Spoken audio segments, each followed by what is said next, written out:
Assalamualaikum warahmatullahi wabarakatuh.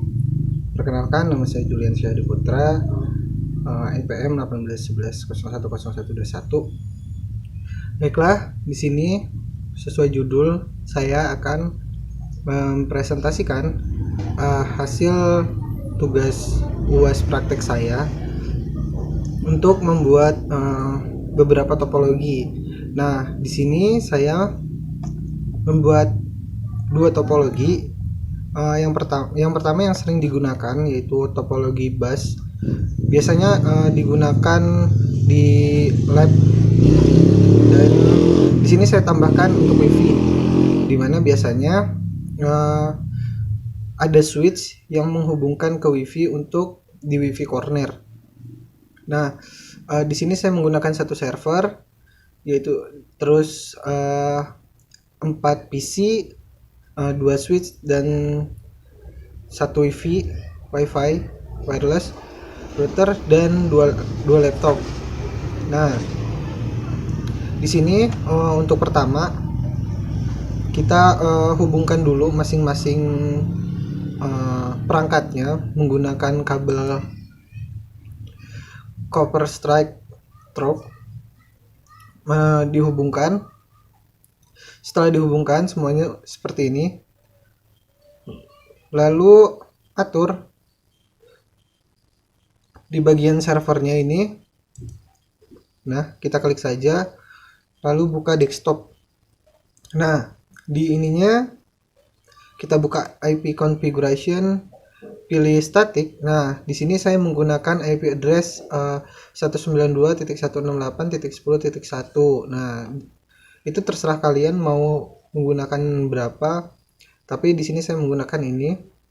Terus untuk default gateway-nya 192.168.10.254. Nah, untuk kasus kali ini karena saya bilang tadi yang sering digunakan kalau menurut saya. Nah, di sini maka bukan untuk masing-masing PC saya menggunakan DHCP. Nah, jadi untuk mengatur untuk requesting DHCP tiap PC untuk IP configuration-nya nih seperti ini, maka di bagian server kita atur di bagian service. Nah, di bagian service pertama kita buka HTTP, kita hidupkan on. Terus di bagian DHCP, di bagian interface-nya face header 0, ini kita service-nya on. Terus nah di bagian start IP address-nya ini dibuat 192.168.10.0. Space max-nya juga, dan itu add. Nah, maka jadi seperti ini. Setelah itu di bagian konfigurasi, nah di bagian settingnya ini pilih static nih, dan gateway-nya sama seperti yang tadi 192.168.10.254. Nah, di bagian ininya kalian centang on, auto, dan masukkan IP address-nya seperti yang di awal tadi. Setelah itu oke. Nah, di sini mengapa saya menggunakan DHCP? Karena DHCP itu lebih hemat waktu, hemat tenaga, terus memudahkan. Terus mungkin kekurangannya itu jika servernya gangguan maka semuanya akan terputus koneksinya. Terus kalau misalnya keuntungannya yang lain, mengirim datanya lebih cepat gitu. Nah, setelah itu mari kita ke PC 0. Nah, di PC 0 ini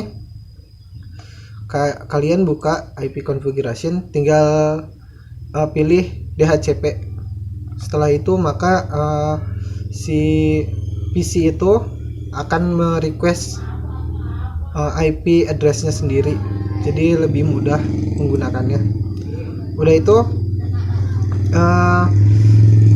si untuk WiFi corner. Nah, WiFi corner sendiri itu gak ada sih yang harus dirubah, semuanya sama aja. Nah, di bagian sini paling mungkin karena udah udah DHCP, udah enak.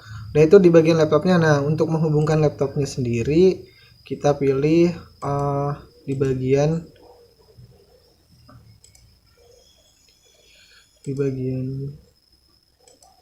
sininya nih, di bagian awal ini kita hidupin onnya yang ini nih, terus ganti ininya, bisa di drag gini.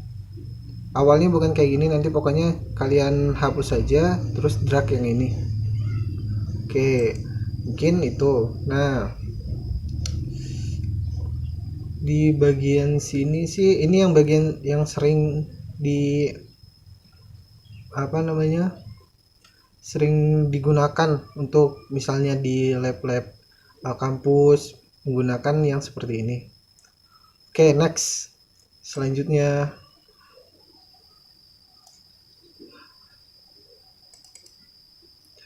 topologi selanjutnya yaitu di sini yang paling jarang digunakan dan yang paling fleksibel. Mungkin kalau yang tadi itu kurang fleksibel, tetapi sering digunakan karena murah, mudah, konfigurasinya mudah, tidak sulit. Nah, untuk yang sekarang itu konfigurasinya sulit tetapi fleksibel, untuk dikembangkan itu mudah. Nah, apa itu? Yaitu topologi hybrid. Nah, di sini hybrid yang saya gunakan itu hybrid kan gabungan tuh. Nah, atau lebih dari satu. Nah, di sini saya menggabungkan topologi star dengan ring. Nah, berbeda dengan yang tadi, di sini saya menggunakan static. Semuanya menggunakan static di bagian IP configuration ya. Tuh, static semua. Jadi nggak ada server yang memberikan IP addressnya. Jadi masing-masing diketik manual. Nah, kekurangannya dari si topologi hybrid ini pertama mahal karena membutuhkan banyak kabel, membutuhkan banyak device, dan ya banyak lainnya lagi. Tetapi lebih fleksibel untuk dikembangkan, biasanya digunakan untuk perkantoran. Nah, di kantor kan biasanya ruangannya besar tuh, jadi menggunakan ini lebih baik sih, itu menurut saya.